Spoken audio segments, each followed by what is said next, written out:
The guilt trip. Almost everyone knows someone who is an expert at making others feel guilty. They never ask directly.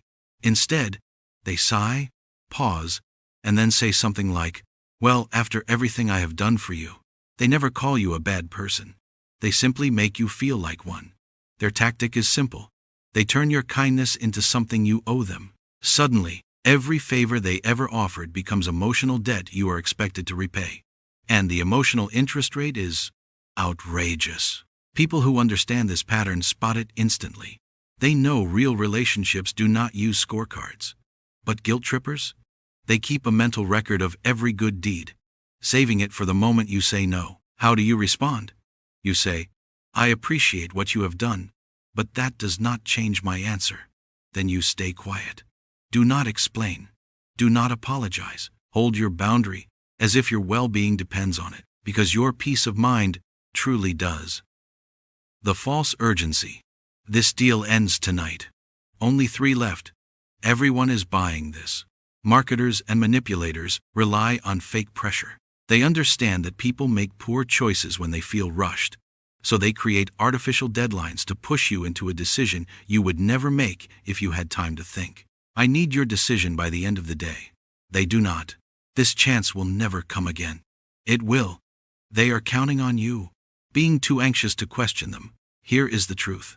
Anything that is genuinely worthwhile will still be worthwhile after you sleep on it. Real opportunities do not disappear just because you needed 24 hours to think.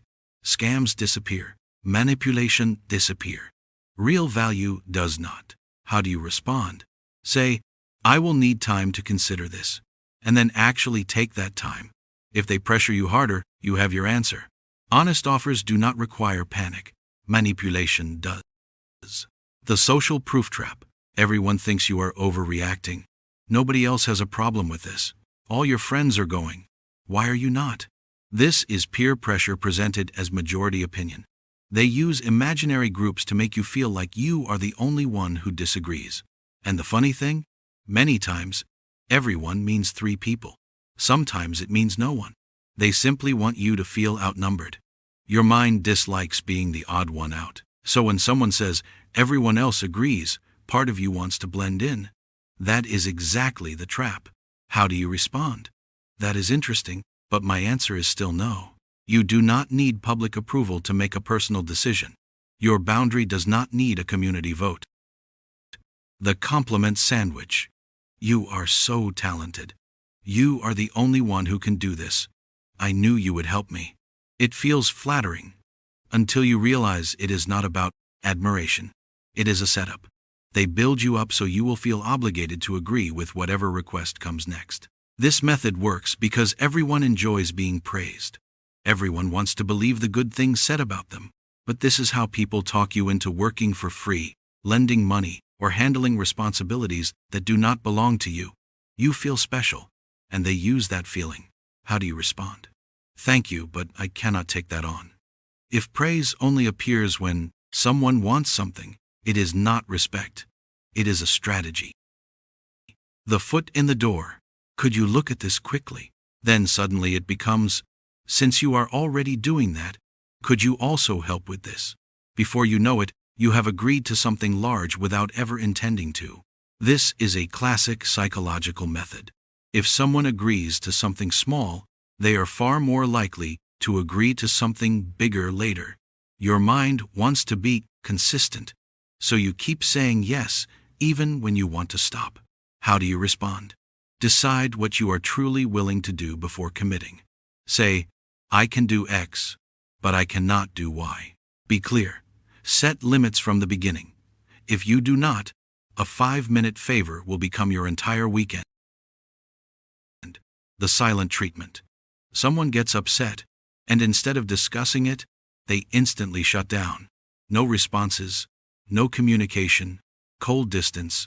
You start replaying every conversation, wondering what you did wrong, trying to fix something you cannot name. And that is the goal. The silent treatment is not about needing space. It is about punishment. They want to make the silence so uncomfortable that you will do anything to end it. How do you respond? Say once, "I am here when you are ready to talk." then continue your life. If their habit is withdrawing communication to control you, show them the tactic does not work. Silence loses its impact when you stop fearing it. The gaslighting game. You remember something clearly. They tell you it never happened. They claim you imagined the conversation, or that you are being overly sensitive. Gaslighting is designed to make you question your memory, your judgment, and eventually your own sanity. And it works far too well. The intention is not just winning an argument. The intention is making you dependent on their version of events because you stop trusting your own mind. How do you respond? Take notes. Save messages. Trust your instincts. If someone constantly makes you feel confused or unstable, the issue is not your memory. It is their manipulation. Say, I know what happened and I am not debating it. And hold your position. The victim flip. You try to talk calmly about something that hurt you. You start respectfully. You simply want clarity. Within 2 minutes, you are the one apologizing. They deny. They criticize your tone. They make themselves the injured party. Suddenly, the conversation is about how you upset them, not the real issue. This technique is known as Darvo deny, attack, reverse, victim, and offender. It is advanced manipulation. You brought a real concern. You left feeling guilty for expressing it. How do you respond? Stay focused. I understand your feelings, but we are discussing X.